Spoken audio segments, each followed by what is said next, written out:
ውዶችዬ የምወዳችሁ እንዴት አላችሁልን? በሌላ በቆንጆ ፊልም መተናል። ፊልሙን እንደምትወዱት እርግጠኛ ነኝ። ስለዚህ ላይክ እና ሰብስክራይብ ማድረግ እንዳይረሳ።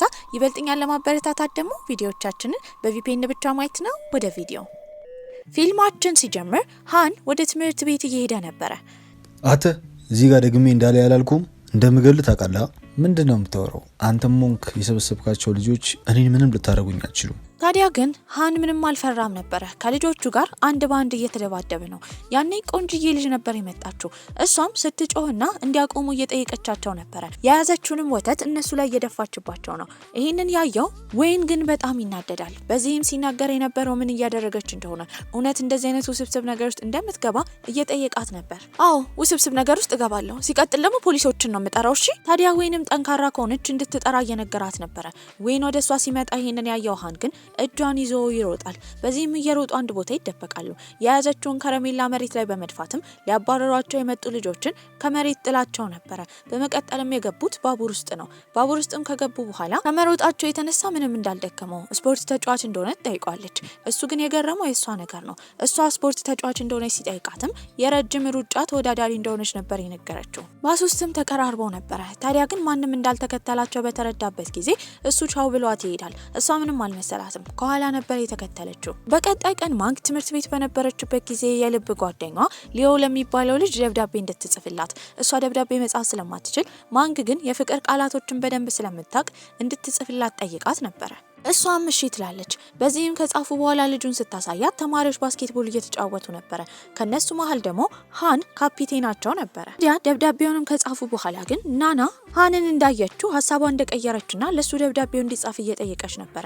በዚህ ነገር ግራ የተጋባችው ማንክም አንዱን ወንድ እንድትመርጥ እየነገረቻት ነው። ለአንዱም ሳይሰጡ የሄዱት ምሳ ለመብላት ነበር። በዛ ሰዓት አለቃዋ ወደ ስራ እንድትገባ ነበር የነገራት። በትርፍ ሰዓቷ ሱፐርማርኬት ውስጥ በሽያጭ ስራ ትሰራ ነበር። ታዲያ ስኮላርሺፑ እንዴት እንደሆነ እየጠየቃት ነው። አሁን ያለችበት ቅንጡ ትምህርት ቤት ነው። ቻይና ውስጥ አለ የተባለ ትምህርት ቤት ስለሆነ እዛ የምትማረው ለትንሽ ጊዜ ስኮላርሺፕ ተሰጥቷት ነው። ውጤቷ ከተሻሻለ ግን ያንን ስኮላርሺፕ ሙሉ ለሙሉ ታገኝ ነበር። ከዛ ከመውጣቷ በፊት ሰውየው ስለሚያዝንላት ሁል ጊዜ ኤክስፓየርድ ሊያደርጉ የደረሱ ምግቦችን ይሰጣት ነበር። እሱንም ይዛ ቤት ሄዳ ብቻዋን ነበር የምትኖረው። ብቻዋንም ትመገባለች። በቀጣይ ቀን ትምህርት ቤትም ናና ስጪ ያለቻትን ደብዳቤ አውቃ ልጆቹን ለመቅረፍ ፍላየር ከበተነች በኋላ ልትሰጥ ነበር። ታዲያ እሷም በዛ ሁኔታ ሳለች ኳስ ይመታታል። እዛው ነበረ ራሷን ይሳተችው። ወረቀቱንም ሆነ ደብዳቤውን ሳትሰጥ እዛው ተበትኖ ነበር። ወደ ክሊኒክ የሚወሰዳት ሃን ነበር። ራሷን ከሳተችበት በምትነቃበት ጊዜ ማን እዚህ እንዳመጣት ስትጠይቅ እሱ እንዳመጣት እየተናገረ ነበር። ናናም ወደዛ ትመጣለች። ታዲያ ሁለቱ እንዲገናኙና እንዲነጋገሩ ማድረግ የፈለገችው ማንክ እንዲያወሩ እየነገረቻቸው ነበር። ወንዶቹ ደግሞ የቀረውን ደብዳቤ አግኝተው ነበር። እዛ ላይም የሃንና ሊዮ የሚባለው ጓደኛቸው ስም ስለነበረ ምናልባት ማንግ የምትወደው ሃንን ነው ብለው ስለጠረጠሩ ያንን ደብዳቤ ለሱ መስጠት አስበው ነበር። ከጀርባ ግን አንዲት ቅናተኛ ከዚህ ቀደም የሃን ፍቅረኛ የነበረች ልጅ ሁሉን ነገር ሰምታለች። ናናና ሃንን በሚያወሩበት ጊዜ ማንግ ደብዳቤውን ለመስጠት ብታስብም ደብዳቤው ከሷ ጋር አልነበረም። ታዲያ በስልክ እንዲያወሩ ታስባለች። በስልክ እንዲያወሩ ደግሞ እሱ ማንክ ስልክ ላይ ነበረ ስልኩን አስቀምጦ እንድትደውልለት ተናግሮ ይወጣው። ይሄንን ነገር ደግሞ ቅናተኛዋ ጂያ በምታይበት ጊዜ ተናዳለች። ታዲያ ሁለቱ ብቻ አንድ ላይ መሆን እንደሚገባቸው፣ ትምህርት ቤት ውስጥ የሚታወቀው ሁለቱ ፍቅረኛሞች እንደሆነ ከሌላ ሴት ጋር ማሳለፉ ደግሞ ወሬ እንደሚፈጥር እየተናገረ ነበር። ሃን ምንም አልመሰለውም። ካወሩ እንዲያወሩ በመናገር ጥራት ነበር ሄደው። ደብዳቤውንም ለማግኘት ከናና ጋር ሄደው ወደ ባስኬትቦሉ እየፈለጉ እያለ ጂያና ጓደኞቿን ነበር ያገኟቸው። ታዲያ ጂያም ስታገኛቸው ጥሩ ለመምሰል እየሞከረች ነበር። ውሃም ትሰጣቸዋለች። ይህንን ያዩት ናናና ማንግን ተገርመው ነበር። ምክንያቱም ከተማሪዎች የሰሙት እሷ ተማሪዎችን የምታገል መጥፎ ሴት እንደሆነች ነበር። በጓደኞቿ አማካኝነት ደብዳቤ የተሰጠውም ሃን እያነበበ ነበረ። ነገር ግን በደንብ ስሙ ጋር በሚያነብበት ጊዜ ከዚህ ቀደም የተጻፈው ሊዮ ነበር። ከዛ ተሰርዞ ነበረ ሃን የሚባል ስም የተጻፈው። በዚህም ያሰበው እሷ እውነት የምትወደው ሊዮን እንደሆነ ነበረ። ማንግም የምሽት ስራዋን እየሰራች በነበረበት ጊዜ ያያት ወይን የተባለው ከዚህ ቀደም ፖሊሶች ጠራባህለው ብላ ያስፈራራችው ልጅ ነበረ። ታዲያ ሁለት ወንዶች እንዲያስቸግሯት ይልክባታል። እነሱም ገብተው ካስቸገሯት በኋላ እቃውን ድምርስርስ አድርገውባት ነበረ። ያኔ የመጣው ሃን ነው። ውጪ ወጥተው እንዲያናግሩት እነሱም ማናገር እንደሚፈልግ ይናገራል። በዚህም ሁለቱ ከወጡ በኋላ ከሱ ጋር መደባደብ ጀመሩ። የተጨነቀችው ማንግም ተከትላው በምትሄድበት ጊዜ እነዛ ሁለት ልጆች መሬት ላይ ወድቀው ነበር። ሃንም ይከተላታል። ውስጥ የተደበላለቀው እቃ ሊያግዛት እንደሚፈልግ እየተናገረ ነበር። ነበር። እሷ ግን እንደማያስፈልግ ራሷ እንደምታስተካክለው ትናገራለች። ታዲያ እሱ ከወጣ በኋላ ግን የማታውቀው ስልክ ተደውሎላት ነበር። ስታነሳው ሃን ነው። ስልኩን ሴቭ እንድታደርገው ነበር የነገራት። ጂያ ተናዳ ተቀምጣ ነበር። ሊያናግራት የመጣው ዌይን የተባለው የቡድኖቹ ዋና ኃላፊ ነበር። ታዲያ ሁለቱ ጓደኛሞች ይመስላሉ። አሁን ራሱ ሱፐርማርኬት ውስጥ ማንግን እንዲያስቸግሯት ያዘዘችው ጂያ ነበረች። ምክንያቱም ሃንን በጣም ትወደዋለች። ታዲያ ሃንም ለማንግ መልእክት ልኮላት ነበር። ጠዋት 1 ሰዓት ላይ ትምህርት ቤት በር ጋር እንድትጠብቀው ነበር የነገራት። በተባለችው መሰረት እየጠበቀችው ነበር። ይኸውልሽ ለእኔ ብለሽ ደብዳቤ እንደጻፍሽም ልክ እንዳየሽኝ እንደወደድሽኝም አውቃለሁ። ነገር ግን ያ ስሜት እኔ ጋር የለም። ምንድነው መቀባጥረው? ሲጀመር እኔ ደብዳቤውን የጻፍኩት ላንተ አይደለም። ሲቀጥል ደግሞ የጻፍኩት ራሱ ለራሴ ሳይሆን ለጓደኛዬ ናና ነው። እሱ ግን አላመናትም ነበር። ቀርቦ እያወራት ነው። በዛ ሰዓት የጂያ ጓደኛ የሆነች ልጅ ያንን ቪዲዮ ቀርጻ ነበር። ልክ ጂያ ሲላክላትን በጣም ትናደዳለች። በዚህም ማንግ ላይ ወሬ ለማስነሳት ነበር ያሰበችው። ሁሉም ቦታ የለጠፈችው ያንን ቪዲዮ ስክሪንሻት አድርጋ ነበር። ታዲያ መጥፎ ሴት እንደሆነች፣ ወንዶችን እንደምታሳድድ፣ ወንዶች ደግሞ እንዲያስቸግሯት ስልክ ቁጥሯን ሁላ ለጥፋባት ነበር። ይሄንን ያየችው ማንግም ትናደዳለች። በየቦታው እየሄደች እየቀዳደደች ነበር። ታዲያ ለተማሪዎቹ እንዳለ የሚያወሩት ነገር ልክ እንዳልሆነ፣ እሷና ሃን ፍቅረኛሞች እንዳልሆኑ እየተናገረች ነበር። ሃንንም ለማናገር በሄደችበት ጊዜ እሱ ፍቅረኛሞች ናቸው ተብሎ ቢወራበት ምንም ችግር እንደሌለበት እየተናገረ ነበር። ይኸውልህ እኔ አጠገብ ደግመህ እንዳትደርስ እሺ፣ ምንም አይነት ድራማ አልፈልግም። እሱ ግን አልሰማትም። ጭራሽ ይዟት የሄደው ባስኬትቦል ሽልማት ወደሚሸለሙበት ቦታ ነበር። እዛም መድረክ ላይ እሱ በሚጠራበት ጊዜ የተለያዩ የባስኬትቦል ተጫዋቾች ፎቶ ከጀርባ እየታየ ነበር። ነገር ግን እሱ መድረክ ላይ ሲጠራ እሷን ጎትቶ ነበር የሄደው። የሁለቱም ፎቶ በስክሪኑ ይታይ ጀመረ። በዚህም እሷ የፈለገችው እንድትናገር ነበር የነገራት። መድረክ ላይ ወጥታ ከሱ ጋር ምንም አይነት ግንኙነት እንደሌላት፣ ተማሪዎች እንደዚህ ማብሸቃቸው የጅል ስራ እንደሆነ፣ እውነት እሷን መጋፈጥ የሚፈልጉ ከሆነ በአካል መጥተው እንዲጋፈጧት እየተናገረች ነበር። በዛ ሰዓት የሱ ተራ ሲሆን ደግሞ ሁለቱ ግንኙነት እንዳላቸው፣ በጣም ጓደኛሞች እንደሆኑ፣ እሷን መንካትም ሆነ አጠገቧ መድረስ የሚፈልግ ሰው ካለ ከሱ ጋር እንደሚጣላ ነበር የተናገረው። ታዲያ እሷንም ርዕሰ መምህሯ ጠርታት ነበር። ከዚህ ቀደም ስኮላርሺፕ እንዲሰጣት ያደረገችው እሷ ስለሆነች አሁን ውጤቷ ዝቅ እያለ ስለሆነ ስኮላርሺፑን ልታጣ እንደሆነ አስተካክላ እንድትሰራ፣ በተጨማሪ ደግሞ እሷ ለሚወራው ወሬ ምን እንደሆነ ትጠይቃታለች። እሷም የተማሪዎች ወሬ ብቻ እንደሆነ ትናገራለች። ደብዳቤውን የጻፈችው እሷ እንደሆነች ስትጠየቅ ናና እንድትጽፍ እንደነገረቻት ለመናገር ስላልፈለገች ዝም ብላ በተደጋጋሚ ርዕሰ መምህሯን ይቅርታ እየጠየቀቻት ነበር። በመቀጠልም ርዕሰ መምህሯ ይዞረችው ወደ ሃን ነበር። እሱም ባስኬትቦል ትምህርቱ ላይ ትኩረት እንዲያደርግ እየነገረችው ነው። በቁጣ ግን ትኩረት እንደማያደርግ የፈለገውን እንደሚመርጥና መብቱ እንደሆነ ነበር የተናገረው። እንደዚህ ስላወራ ማንግ ራሱ ተገርማ ነበር። እንደዛ ያወራበት ዋና ምክንያት ግን ርዕሰ መምህሯ የሱ እናት ስለሆነች ነበር። ሃንም ከዛ ከወጣ በኋላ ግን አስረግጣ ማንግ ስትናገር የነበረው በእሷና በሃን መካከል ምንም አይነት ግንኙነት እንደሌለ፣ ከዚህ በኋላ እሱን እንደማትቀርበው ትናገራለች። ከዛም በኋላ ትምህርት ቤት ውስጥ የተለጠፉ ፖስተሮችን ለማጥፋት ነበር ሄደችው። ሃንም ይከተላታል። ታዲያ ለእናትየው ከሱ ጋር እንደማትሆን ከጀርባው ስለወራሽ ተናዶባት ነበር። አጠገቢያ ትድረስ ብትለውም ሊሰማት አልቻለም። ልብሷ ስለተበላሸ የራሱን ጃኬት አውልቆ ይሰጣታል። አመሻሽ ላይም ጂያን ነበር ያገኛት። ታዲያ ድጋሚ ግንኙነታቸው እንዲታደስ እየጠየቀችው ነበር። እሱ ግን ያን የተፈጠረውን ነገር ስለማይረሳ አብረው መሆን እንደማይችሉ ይነግራታል። ነው እንዴ አንተ ከኔ ጋር ካልሆንክ ደግሞ ማግን እየተከተልኩ ነው ማሰቃያት። እሷን ማሰቃየት አይደለም፣ የፀጉሯን ዘለላ ብትነኪ ጸብሽ ከኔ ጋር ነው። የሷ ጓደኛ ወይንም ይሄን ሰምቶ ነበር። ሃንን ለመቀጥቀጥ እንደተዘጋጀ ቢነግራትም ተንበርክኮ እሷ ጋር መምጣቱ ስለማይቀር ጣልቃ እንዳይገባ ለወይን እየነገረችው ነበር። በቀጣይ ቀንም ትምህርት ቤት ውስጥ ማንግ ሃንን እየጠበቀችው ነበር። ጃኬቱን ልትመልስለት እንደምትፈልግ ብትነግረው ደግሞ ስለማያደርገው እንደማይፈልግ ነበር ይነግራት። ታዲያ ያን ቀን ሙሉ ቀን አላናገራትም። በዚህም ያጠፋችው ጥፋት እንዳለ ብትረዳም አሁን ግን መልሶ ጓደኛዋ እንደማይሆን ገብቷት ነበር። ናና አሁን ቲያን የሚባለውን የባስኬትቦል ተጫዋች ስለወደደችው ለሱ ደብዳቤ እንድትጽፍላት ማንግን ትጠይቃታለች። ማንግ ግን ድጋሚ እንደዚህ አይነት ነገር ውስጥ እንደማገባ ነበር ያሳወቀቻት። ክፍል ውስጥም እሷ አጠገብ እንደሚቀመጥ ብታስብም እሱ ግን የተቀመጠው ሌላ ቦታ ነበር። ጥፋት እንዳጠፋችና መልሶ ጓደኛዋ እንደማይሆን ተረድታ ነበር። ታዲያ ምሳ ሰዓት ላይም ስለሷ የተለጠፉ ስቲከሮችን ለማንሳት በሄደችበት ጊዜ እንዳለ የባስኬትቦሉ ቲሞች እዛ ሆነው እያገዟት ነበር። ምንም ቢሆን ግን ለሃን የነገረችው ነገር ጣልቃ እንዳይገባና ራሷ ነገሩን ማስተካከል እንደምትችል ነበር። ናና እየተራመደች እያለ ልትወድቅ ስትል ቲያን የተባለው ልጅ ይዛታል። ያኔ ፍዝዝ ብላ ነበር የቀረችው። ቤትም በነበረበት ጊዜ እናቱ ለሃን ስታስጠነቅቀው የነበረው የወደፊት አላማ እንዳለው፣ ታዲያ አላማው ደግሞ ባስኬትቦል ተጫዋች መሆን እንደሆነ፣ ይሄንን ሃይ ስኩል እንደጨረሰ ኮሌጅ ለመማር ወደ ካሊፎርኒያ እንደሚሄድና ከማንግ ጋር ምንም አይነት ግንኙነት እንዳይጀምር ታስጠነቅቀዋለች። ይሰማኛለህ የኔ ልጅ፣ እንደሱ አይነት ሴቶች ጊዜ ሊፈጅባቸው የሚገባቸው ሴቶች አይደሉም። ሃንም ይሄንን ሲሰማ እናትየውን እንደማያገባት ነበር የነገራት። በሌላ በኩል ቤቷ የነበረችው ማንግ ዝም ብላ ሃንን መቆጣቷ ጥፋት እንደሆነ ብታስብም መልእክት ልካ እንኳን ይቅርታ ለማለት ግን ኩራቷ አልፈቀደላትም ነበር። በቀጣይ ቀን ትምህርት ቤት ውስጥ ደግሞ ስለሷ ሌላ ርዕስ ተነስቶ ነበር። ይህም ድሃ እንደሆነችና የስኮላርሺፕ ተማሪ እንደሆነች እየተወራባት ነው። ይሄን ወሬ ያስነሳችው ጂያ ብትሆንም እሷ ፊት ግን ሌሎች ሴቶች እንዳይወሩ ትቆጣቸው ነበረ። ታዲያ ምናልባት ይሄን ነገር የተናገረው ሃን ይሆናል ብላ ነበር የጠረጠረችው። ወንዶቹ ልብስ የሚቀይሩበት ክፍል ምንም ሳታፍር ነበር የገባችው። ተከትላት የገባችው ናናም የወንዶቹን ሰውነት እያየች ፎቶ እያነሳቻቸው ነበረ። ሃን ግን ከዚህ ቀደም ማን ይሄንን ወሬ እንዳስወራ ጓደኞቹን እየጠየቀ ነበረ። ምንም ቢሆን ማንግ የተቆጣችው እሱን ነበረ። ታዲያ ግን ያስተዋለችው ወንዶች ክፍል እንደሆነች ስለሆነ ተደናግጣ ትወጣለች። ውጭ ወጥተው በሚያወሩበትም ጊዜ ሃን ሲናገር የነበረው ይሄን ወሬ ከማስወራት እሱ የሚጠቀመው ነገር እንደሌለ፣ ባይሆን ሌላ ሰው እንድትጠረጥር ነበር የነገራት። ይሄን አጋጣሚ በመጠቀም ግን ትላንትና ያደረገችው ነገር ልክ ስላልሆነ ይቅርታ ከጠየቀችው በኋላ ድጋሚ ጓደኛሞች እንዲሆኑ ታሳውቀዋለች። እሱም ተስማምቶ ነበረ። በሌላ በኩል ጂያ ግን ዛሬ የምታቀርበው ፕሮግራም ነበራት።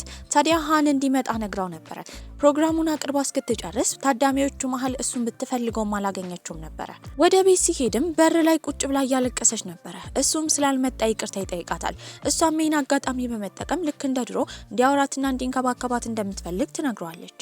ለምን እንደ ድሮ እንደማይሆንላት ስትጠይቀው እሱ ያን የተፈጠረውን ነገር እንደማይረሳ ነበር የተናገረው። ብዙ ከማውራታቸው በፊት እሷም ደክሟት ነበረ፣ ወይንም ሊወስዳት ይመጣል። እናትየው ደግሞ በመቀጠል ከማንግ ጋር ያለውን ግንኙነት እንዲያቆም እየነገረችው ነበረ። እሱ ግን ማንግን በጣም እንደሚወዳት፣ ምንም ነገር ከሷ ጋር ቢያደርግ እናትየው እንደማያገባት ነበር የነገራት። በቀጣይ ቀንም ትምህርት ቤት በደረሱበት ጊዜ እሱ ምንም ሳይፈራ ነበር እንደሚወዳት ለማንግ የተናገረው። በድንጋጤ አፉን ከሸፈነች በኋላ እየሮጠች ትሄዳለች። ርዕሰ መምህሯም ከላይ ሆና አይታቸው ነበረ። ልጇ ከሷ ትዕዛዝ ውጪ በመሆኑ በጣም ተናዳ ነበረ። በሌላ በኩል ሃን ደግሞ ማንግን በሄደችበት ይከተላታል። እሷን በቻለችው መጠን እየሮጠች ታመልጠው ነበረ። ይባስ ብሎም ስራ እስክትጨርስ እንኳን ውጪ ቁጭ ብሎ ይጠብቃታል። እሱ ግን በተደጋጋሚ እንደሚወዳት፣ በቀላሉ ደግሞ ተስፋ እንደማይቆርጥ እየተናገረ ነበረ። ይህንን የሰማው የሱፐርማርኬቱ ኃላፊ እሷን የሚንከባከባትና የሚወዳት ሰው እንዲኖራት ስለሚመኝ አሁን ሃን ስላለ የስራ እረፍት ሰጥቷት ነበረ። ሁለቱም ከዛ ቦታ ይሄዳሉ። አብረው ምሳ እየበሉ ነበረ። ታዲያ እሷ የምትኖረው ብቻዋን ነው። አባቷ ሞቶባት ነበረ። እናቷ ደግሞ የተለያዩ ሀገራቶች እየተጓዘች ስራ ትሰራለች። ቁጭ ብለው ሲመገቡ ደግሞ እሱ ስሜቱን ሊነግራት ተዘጋጅቶ ነበረ። ድጋሚ መስማት ስለማትፈልግ እምቢ ትላለች። በልተው ከጨረሱ በኋላ ወደ ሱፐርማርኬቱ እንዲሄዱና እቃ መግዛት እንደሚፈልግ ነበር የነገራት። ታዲያ የገዛውን በጣም ብዙ እቃ ነበረ። ምንም ቢሆን ግን ያንን እቃ ለራሱ አልገዛውም። እሷ ወደ ቤቷ እንድትወስደው ነበር የነገራት። ቤትም እየሄደች እያለ ሃንና ወይንን ከቡድኖቹ ጋር ነበር ያገኘቻቸው። ሊደባደቡ እንደሆነ አስባ ነበረ። ነገር ግን ሃን ጓደኞቹ እንደሆኑ ከዚህ በኋላ እንደማይደባደቡ በመናገር በወይን ጆሮ አንሾካሽኮለት ነበረ። እሷም እሺ ብላ ወደ ቤት ትገባለች። ነገር ግን ልቧ ሊረጋ አልቻለም። የሆነ ነገር እንደሚፈጠር አስባለች። እንዳሰበችውን በዛዛት ሃንን እነ ወይን እየደበደቡት ነበረ። እየሮጠች ወደ ቦታው ስትመለስ ግን ያገኘችው የተሰባበረ ስልኩን ብቻ ነበረ። በጣም ተጨንቃለች። አድራሻውን እንኳን አታውቅም ነበረ። በቀጣይ ቀንም እሱ ትምህርት ቤት አልመጣም ነበረ። ታዲያ ጓደኞቹ ጋር በመሄድ ስልኩን እንዲሰጡት እየተናገረች ነበረ። እነሱ ግን የሰጧት አድራሻውን ነበረ። ከክላስ በኋላም የሄደችው እሱ ቤት ነበር። ማን አቅጣጫው እንደነገራት ሲጠይቃትም ጓደኞቹ እንደሰጧት የመጣችው ስልኩን ለመመለስ እንደሆነ፣ ፊቱ የበለዘው ምን ሆኖ እንደሆነ ትጠይቋለች። እሱ ምንም እንዳልሆነ እየተናገረ ነው። እንደ ድንገት ግን ጂያን በሚያዩት ጊዜ እየሮጠች ቤት ትገባለች። ታዲያ እሱም ከደበቃት በኋላ ጂያ በተደጋጋሚ በሩን እያንኳኳች ነበረ። ምንም ያላፈረው ሃንም በሩን ከፍቶ ስራ ላይ እንደሆነ በመናገር ማንግን እንድታያት አድርጎ ከዛ ቦታ እንድትሄድ ነግሯት ነበረ። እሱም ወደ ቤት ካስገባት በኋላ ቤቱን የሱን ክፍል እያሳያት ነው። እንደ ድንገት ግን የመጣችው እናትየው ነበረች። ወዲያው ቶሎ እንድትደበቅ ነበር የነገራት። በተደበቀችበትም ጊዜ እናትየው ስለደከማት ለመተኛት ወደ ክፍሏ ስትገባ እሷ ቀስ ብላ ትወጣለች። በሌላ በኩል ናና ደግሞ የወደደችውን ቲያንን በየቦታው ትከታተለው ነበረ። ዛሬ ላይብረሪ ነበረ። ታዲያ ሲያነብ የነበረው ደግሞ የሕክምና መጽሐፍ ነው። በዚህም ሐኪም መሆን እንደሚፈልግ ትጠይቋለች። እሱ ግን ዛሬ ላይብረሪ እንደመጣ ለማንም እንዳትናገር፣ ሐኪም ደግሞ መሆን እንደማይፈልግ ነበር የነገራት። በቀጣይ ቀንም ትምህርት ቤት አብረው እንዲሄዱ ነበር የጠየቃት። በሳይክል ይዟት ይሄዳል። ታዲያ ማንም ሰው እንዳያቸው ከመፍራት የተነሳ ሳይክሉን በሚያስቀምጥበት ጊዜ የሌሎች ተማሪዎችን ሳይክል ጥሎት ነበረ። እንዳጋጣሚ ሆኖ ርዕሰ መምህሯ ከላይ ሆና እያየቻቸው ነበረ። በዚህም ሁለቱን አንድ ላይ ስታያቸው ተናዳለች። ክፍልም ማንግ ከገባች በኋላ አርፍዳ ነበረ። ታዲያ የቤት ስራው እንደሰራች ስትጠየቅ የቤት ስራ የሰራችበትን ወረቀት አላመጣችውም ነበረ። እንደሰራችና ቤት እንደረሳችው ብትናገርም ማንም ሰው አላመናትም ነበረ። በመቀጠልም ርዕሰ መምህሯ ቢሮ ትጠራለች። ለምን እንዳልሰራች እየተጠየቀች ነበረ። እሷም እንደረሳችው ብትናገርም ርዕሰ መምህሯ በተጨማሪ ለምን አርፍዳ ወደ ትምህርት ቤት እንደመጣች እየጠየቀቻት ነበረ። የተበላሸውንም ሳይክል እንድታስተካክል ነበር የተነገራት። ማታ ላይም የተበላሹ ሳይክሎችን እያዘጋጀች እያለ የመጣችው ጂን ነበረች። የጨረሰችውን ታበላሽባታለች። ከዚህ በኋላ ሃና አጠገብ የምትደርስ ከሆነ እንደምትገላት እያስፈራራቻት ነበረ። ቆይ እኔ ስለሱ ምን አገባኝ? ሲቀጥል ደግሞ ሲከተለኝ የነበረው እሱን አይደለ? ስለዚህ ምናልባት ስሜት ያለው እሱ ይሆናል። ይኸውልሽ ትሰሚኛለሽ አይደለ? እሱ አንቺን የሚከተልበት ምክንያት እኔን ለማስቀናት ነው። እኔ ነው በጣም የሚወደኝ። ተመልሶ እኔ ጋር መምጣቱ አይቀርም። ተስፋ ያልቆረጠችው ጂያ የሄደችው ሃን ጋር ነበረ። ታዲያ ለእናቱ ወሬ ፈጥራ እንደምታወራበት እሷ ያለችውን እንዲያደርግ ነበር የነገረችው። ታዲያ እሱ ምን እንደምትፈልግ ይጠይቃታል። እሷም ሁሉን ነገር ይቅርታ እንዲያደርግላት የድሮውን እንዲረሳ አሁንም በጣም እንደምትወደው እየነገረችው ነበረ። የምታወራው ነገር ግን ለሱ ትርጉም እንደሌለው ይነግራታል። እሷ በህይወት እስካለች ድረስ የተፈጠረውን ነገር በተደጋጋሚ እንደሚያስታውሰው እያሳወቃት ነበር። ማንግም ተመልሳ የተበላሹ ሳይክሎችን እያዘጋጀች እያለ ዝናብ ይዘንባል። በሁሉም ነገር ተስፋ ነበር የቆረጠችው። ታዲያ በስብሳ ቁጭ ብላ በነበረችበት ጊዜ የመጣው ግን ሃን ነበረ። ጥላም ያስጠልላታል። ለመጀመሪያ ጊዜ ሰው የራራላትና የወደዳት ያህል ስለተሰማት በአሁኑ ምንም አልተቆጣችሁም ነበር። መኪና ውስጥም ያስገባታል። የበሰበሰ ልብሷም እንድታወልቅና የራሱን ጃኬት ነበር የሰጣት። በዚህ መሀል ይቃለዱ ጀመረ። በሀዘን ውስጥ ሆና ግን እየሳቀች ነበር። እሱም ግን ልብሱን እንዲቀይር ወደ ቤት እንዲመጣ ነበር የነገረችው። እሷ ቤት ከገቡ በኋላ ከአንድ ሰውዬ ጋር በተደጋጋሚ ፎቶ ተነስታ ነበረ። ማን እንደሆነ ሲጠይቃት አባቷ እንደሆነ። ታዲያ ግን አባቷን በሞት እንዳጣችው፣ እናቷ ደግሞ ጉዞ እየተጓዘች የተለያዩ ቦታ ስራ እንደምትሰራ፣ የምትኖረው ብቻዋን እንደሆነ ትነግሯለች። ታዲያ ባላት ታታሪነት ትምህርት ቤት ውስጥ በጣም ጎበዝ በመሆኗ ስኮላርሺፕ በማግኘቷ እያደነቃት ነበር። ነገር ግን በትምህርቷ አንድ ትምህርት እያስቸገራት እንደሆነ እሱም እንግሊዘኛ እንደሆነ እንዲያስጠናት ትጠይቋለች። እሱም ይስማማል። እያስጠናት ነበረ። መዋኛ ገንዳ ጋር ቁጭ ብላም እያነበበች እያለ ትላንትና ያስጠናትን ነገር እንዳለ ረስተዋለች። በዚህም በተደጋጋሚ እንደሚያስጠናት ነበር የነገራት። በዛ ጉዞ ውስጥ ሁለቱ እየተቀራረቡ መጡ። እሷንም ምግብ ለመጋበዝ ይዟት ሄደው ወደ ሬስቶራንት ነበረ። ቦታው በጣም ቅንጡ ነው። ምግቡን ለራሷ መቁረስ እንኳን ከብዷት ነበረ። ታዲያ ግን የጥፋተኝነት ስሜት ተሰምቷታል። እሱ እያስጠናት እሷ በምላሹ እንደመጋበዝ እሱ ስለጋበዛት አፍራ ነበረ። በዚህም እሱ ምግቡን መቁረጥ እንዳቃታት ስለተረዳ የራሱን ምግብ ከቆራረጠ በኋላ የቆረጠውን መብላት እንዳስጠላውና የእሷ ድፍኑን እንድትሰጠው ነበር የጠየቃት። ይህንን ያደረገው የተከተፈውን ሳታፍር እንድትበላ ነበረ። እሷም ስለገባት ታመሰግነዋለች። ከዛም ሲሄዱ ግን ሁል ጊዜ እንደሚወዳት ይነግራት ነበረ። እንድትረሳው አይፈልግም። ታዲያ ከሱ ጋር የምታሳልፈውን ጊዜ እሷ አሁን በጣም እየወደደችው ነው። በሌላ በኩል ጂያ ደግሞ ስለሱ እያሰበች ነበረ። ድሮ ላይ በጣም የሚዋደዱ ፍቅረኛሞች ነበሩ። አብሯቸው ደግሞ የሃን ወንድም ሶንግ ነበረ። ታዲያ ሃንም ማንግን ለማግኘት ነበር የሄደው። ትምህርት ቤት ያልመጣችበት ጊዜያቶችን ኖቶች ጽፎ እሱን ነበር የሰጣት። በዛ ሰዓት መኪና ውስጥ ሆኖ ፊቱ አይታይም ነበረ። የሆነ ሰው ግን ከጀርባ ፎቶ አንስታቸዋል። ያ ፎቶ እየደረሰው ጂያ ጋር ነበረ። ጂያ ይህንን እንዳየችው እንደምትቆጣጠረው በመናገር በቀጣይ ቀን ትምህርት ቤት ውስጥ ሀብታም ወንዶችን የምታሳድድ ለገንዘብ ስትል የምትቀርብ እንደሆነች በመጻፍ ያንን ፎቶ ለጥፋባት ነበረ። ማንግም ይህንን ባየችበት ጊዜ በጣም ታዝናለች። ርዕሰ መምህሯ ቢሮ ነበር የተጠራችው። መኪና ውስጥ ያለው ልጅ ማን እንደሆነ እየተጠየቀች ነው። ካልሆነ እንደምትባረር እየተነገራት ነበረ። አሁን ያላት ስኮላርሺፕ የትንሽ ጊዜ ስለሆነ ውጤቷ እየቀነሰና እንደዚህ አይነት ወሬዎች እየተወሩባት ከሆነ እንደማትቀጥል ይነገራታል። እሷ ግን ማን እንደሆነ ለመናገር አልፈለገችም። በቅርቡ ውጤቷ እንደምታስተካክል ለርዕሰ መምህሯ እየተናገረች ነው። በዚህ ሁሉ ችግር ውስጥ ያለችው ማንግ እንደሆነች የተረዳው ሃንም እናቱ ጋር በመሄድ መኪና ውስጥ የነበረው እሱ እንደሆነ ይናገራል። በዚህ ንግግሩ ግን ማንግ አልተደሰተችም። ተናዳ ጥላው ትሄዳለች። ያኔ ለእናቱ ሲናገር የነበረው መኪና ውስጥ የነበረው እሱ እንደሆነ የሄደውም ወረቀትና ትምህርት ሊሰጣት እንደሆነ ሌላ ነገር እንደሌለ እያስረዳ ነበር። ይኸውልህ አንተ ልጅ ለእንደዚህ አይነት ሴቶች ከመጨነቅ ስለ ወደፊት ብትጨነቅ ይሻልሃል። እሱም በንዴት ከዚህ ቀደም ያጠፋችውን ነገር እንደሚያውቅ ለእናቱ ተናግሮ ነበር የወጣው። ታዲያ ያንን ስኮላርሺፕ መቀጠል ስለማትችል መልሳ ርዕሰ መምህሯ እስክታስገባት ድረስ ከትምህርት ቤት እንደተባረረች በመናገር ጓደኛዋ ናናን ትሰናበታታለች። ናናም እየመጣች እንደምትጎበኛት ነበር የተናገረችው። ሃን ማንግን የሚያውቃት ድሮ ነበረ። ያኔ እናቷ ስልክ ትደውልላታለች። እሷ የነበረችው ጸጉር ቤት ነበረ። ጸጉሯን ለመቆረጥ ተዘጋጅታለች። ታዲያ እናትየውም ብር እንድትልክ እንዲልክላት ስትጠይቃት እሷ ግን ብር እንዳላት ነበር የተናገረችው። ነገር ግን ጸጉሯን የተቆረጠችው ለመሸጥ ነበረ። ይህንን ካየ በኋላ በቻለው መጠን እንደሚንከባከባት ሃን ለራሱ አስቦ ነበር። ማንግም በጣም ደብሯት ወደ ቤት እየሄደች ነበር። ያኔ አንድ ልጅ መጥቶ ጥላዋን ይጠለላል። በዚህም ባየችው ጊዜ የልጅነት ጓደኛዋ ነበር። ታዲያ ሻውን ወደዚህ ከተማ መች እንደመጣ ከተገናኙ እንደቆዩ እየተናገረች ነበር። ያኔ ሁለቱን አንድ ላይ ያየው ሃን ይመጣል። ማን እንደሆነ እየጠየቃት ነበር። እሷም ጓደኛዋ እንደሆነ እየተናገረች ነው። ይህንን የሰማው ሻው ግን በጣም ይናደዳል። በልጅነታቸው አብረው ገላቸውን እንደታጠቡ ያንን ጓደኝነት ሳይሆን ከጓደኝነት በላይ እንደሆኑ ግንኙነታቸው እየተናገረ ነበር። በዚህ መሃል ወንዶቹ ይፎካከራሉ ጀመረ። ጥላውን እኔ ይዛለው በሚጣሉበት ጊዜ ማንንም እንደማይዝና በዝናብ እንደሚራመዱ እየተናገረች ነበር። እንደ ድንገት ግን መንገድ ላይ የተገናኙት የወይን ቡድኖች ነበሩ። ታዲያ ሻው ከዚህ ቀደም በጣም ጎበዝ ቦክሰኛ ስለሆነ በቀላሉ ይደባደብ ጀመረ። አንዱ ከኋላ ሊመታው ሲል ግን መሀል የገባው ሃን ነበር። ሁለቱ ተጋግዘው እነሱን አሸንፈዋቸዋል። ታዲያ ሁለቱንም ይዛ ወደ ቤት ትሄዳለች። ያኔ የእሷ እናት ከረጅም ጊዜ በኋላ ወደ ቤት ነበር የመጣችው። ሻውን ስታገኘው አቅፋው ነበር። ሃንን ግን ስለማታውቀው ምንም አላለች።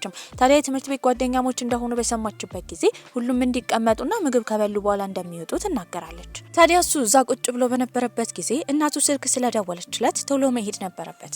ሺያውና የማንግ እናትን በሚያወሩበት ጊዜ እዚህ የመጣው ለትንሽ ጊዜ ለማረፍ እንደሆነ በቅርቡ ቤት እንደሚገዛ ሺያው እየተናገረ ነበር። እናትየው ግን ብዙ ጊዜ ቤት ስለማትኖር ማንግ ብቻዋን እንዳትሆን ሺያው እዛ እንዲቆይ ትጠይቀዋለች። ማንግ ግን ይህንን ስትሰማ ከወንድ ጋር አንድ ላይ መኖሯን ሀሳብ አልተስማማችበትም ነበር። በሌላ በኩል ናና ቲያንን ተከትላ ሆስፒታል ተገናኝተው ነበር። ታዲያ እሱንም ምን ሆኖ እንደሆነ ትጠይቋለች። ሊነግራት አልፈለገም። ባስኬትቦል መጫወት በጣም ይወድ ነበር። እግሩ አካባቢ ግን ጉዳት እንደደረሰበት በሰማችበት ጊዜ ለጓደኞቹ እንደምትናገር ታስፈራሯለች። እሱ ግን እንዳትናገር በምላሹ ምን እንደምትፈልግ ሲጠይቃትም አብረው ጊዜ እንዲያሳልፉ ነበር የጠየቀችው። አብረው እየተዝናኑ እያለ ደግሞ ሌላ ተጨማሪ የምትፈልገው ነገር እንዳለ ትናገራለች። በዚህም እየተጠቀመችበት እንደሆነ እየነገራት ነበር። እሷ የምትፈልገው እሱ በተደጋጋሚ ሕክምና እንዲያደርግ። ታዲያ የአጥንት ስፔሻሊስቶች ጋር በሚሄድበት ጊዜ ሁሌ አብራው መሆን እንደምትፈልግ ነበር የተናገረችው። እሱም ይስማማል። ማንግ ከትምህርት ቤት መባረሯ ሃን በጣም አስጨንቆት ነበረ። የሄደው ጂያ ጋር ነው። የጂያ እናት በጣም ተጽዕኖ ፈጣሪ ስለሆነች ማንግ ራሱ እንድትባረር ያደረገችው የጂያ እናት ስለሆነች እንድትረዳው ነበር የጠየቃት። እሷም በምላሹ የፈለገችው ነገር መጀመሪያ ዝግጅት ስላላት እዛ ዝግጅት ላይ አበባ ይዞ እንዲመጣ፣ በመቀጠል ደግሞ የምትፈልገው ነገር ሁሌ አጠገቧ እንዲቀመጥ እንደሆነ ነበር የተናገረችው። ለማንግ ሲል በዚህ ሀሳብ ይስማማል። ታዲያ ዝግጅቱም ይደርሳል። እሷ ፕሮግራም ካቀረበች በኋላ አበባ ይዞላት ነበር የመጣው። ይህንን ያየችው በቦታ የታደመችው ናና ፎቶ አንስታ የላከችው ለማንግ ነበረ። ማንግን ፎቶን ስታየው በእርግጠኝነት ወደ ፍቅረኛው ጂያ እንደተመለሰ ነበር ያሰበችው። በዚህም ትናደድበታለች። እንደ ደበራት ያየው ሺያውም አብረው ወክ እንዲያደርጉ ነበር የጠየቃት። ሁሌ ሲጨንቃት እሷ ሩጫ መሮጥ ትወድ ነበረ። በዚህም እየተከተላት ነው። በተመሳሳይ ሁኔታ ደግሞ ጂያ በርዷት ስለነበረ ስላሳዘነችው ሃን ጃኬቱን ሰጥቷት እያወሩ ነበረ። ታዲያ እሷ ሁሌ አብራው መሆን እንደምትፈልግ ብትናገርም እሱ ግን አብሯት እንደማይሆን ይህንን ያደረገው ለማንግ እንደሆነ እየተናገረ ነበረ። አራቱ እንዳጋጣሚ ይገጣጠማሉ። ሃንም ከወንድ ጋር ሲያያት ተናዶ ነበረ። እሷን በበኩሏ ከጂያ ጋር ስላየችው ተናዳ ነበረ። ይህንን ያየው ሺያው ግን ወዲያው ፍቅረኛዋ እንደሆነ ስለማንግ ያስመስል ጀመረ። ሃንም ማንግን በማየቱ ድንጋጤ የተነሳ ለጂያ ያመጣላትን አበባ ደብቆት ነበረ። ይህንን ያስተዋለችው ጂያም ጃኬቱን ትመልስለታለች። አበባውንም ከተቀበለች በኋላ በፍቅር ግንኙነታቸው እንደቆረጠች ከዚህ በኋላ እንደማታስቸግረውና እንደምትርቀው ነበር የነገረችው። እሱም ይህንን ከሷ አፍ ሲወጣ ሲሰማ ደስ ይለዋል። ከዛ ማንግን ይከታተላት ጀመረ። የትም ቢሄድ ቢከተላት ልታናግረው አትፈልግም። እሱ ግን ተስፋ አልቆረጠም ነበረ። በር ላይ ቆሞ እየጠራት ነው። በዚህም ሁለቱን ነበር አንድ ላይ ያያቸው። ማንግና ሺያው በጣም እንደሚቀራረቡ ሰዎች እየሆኑ ነው። ይህንን ሲያይ ተናዶ ነበረ። በተደጋጋሚ ስልክ ሲደውልላት ግን ውጪ ልታናግረው ትወጣለች። ታዲያ ከጂያ ጋር አብሮ መሆን እንደሚችል እሷን እንዳያስቸግራት እየጠየቀችው ነበረ።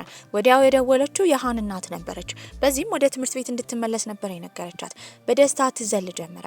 ደስቷን ያየው ሃን በጣም ደስ ይለዋል። ይህን ሁሉ ነገር ያደረገው ለሷ ብሎ እንደሆነ ግን አልነገራትም ነበር። በቀጣይ ቀንም ቲያን ባስኬትቦሉን እየተለማመደ ነበረ። መቼ ሐኪም ጋር እንደሚሄድ ናና ትጠይቀዋለች። እሱ ግን ለመሄድ እንዳልወሰነ ነበር የተናገረው። በዚህም በእርግጠኝነት ለጓደኞቹ እንደምትናገር በማሰብም ለሃን ልትደውልለት ስትል ያስቆማታል። ወደ ሆስፒታልም እንደሚሄድ ነበር የነገራት። ናናም በቀጣይ ቀን የሄደችው ጓደኛዋ ጋር ነበረ። በዚህም አንግል ለረጅም ጊዜ ስላላገኘች ስላጋጠማት አዲስ ነገር እያወራች ነበረ። እሱም ቲያንን እንዳየችው እንደወደደችው፣ ሁለቱ አብረው ጊዜ እያሳለፉ እንደሆነ፣ ታዲያ ባስኬትቦል እንዳይጫወት ግን እግሩ አካባቢ ጉዳት እንደደረሰበት እየተናገረች ነበረ። እሷ ቤት ግን ሺያውን ስታየው ደንግጣ ነበር። በቀጣይ ጊዜም ትምህርት ቤት ውስጥ ፈተና ይፈተናሉ። የፈተና ውጤት ተለጥፎ ነበረ። ከትምህርት ቤቱ 5ኛ ነበር የወጣችው። ብዙውን ውጤት ደግሞ ኤ ነበረ ማንግ ያመጣችው። በዚህ ተደስታ ሳለ ሃን እየጎተተ ይወስዳታል። የወሰዳትም ቴራስ ላይ ነበረ። ታዲያ የፍቅር ግንኙነት እንዲጀምሩ እንደሚፈልግ ነበር ይነገራት። አሁን እየተንከባከባት ለሷ ብሎ ምንም ነገር እያደረገ ስለሆነ በዚህ ሀሳብ ተስማምታ ነበረ። ነገር ግን ጓደኞቻቸው ፊት እንደ ፍቅረኛሞች መሆን እንደሌለባቸው ትነግረዋለች። በሌላ በኩል ጂያ ደግሞ እሱ እንዳይጠላት ለማድረግ ከዚህ በኋላ እንደማታስቸግረው ተናገረች እንጂ በእነሱ ተስፋ ለመቁረጥ አላሰበችም ነበረ።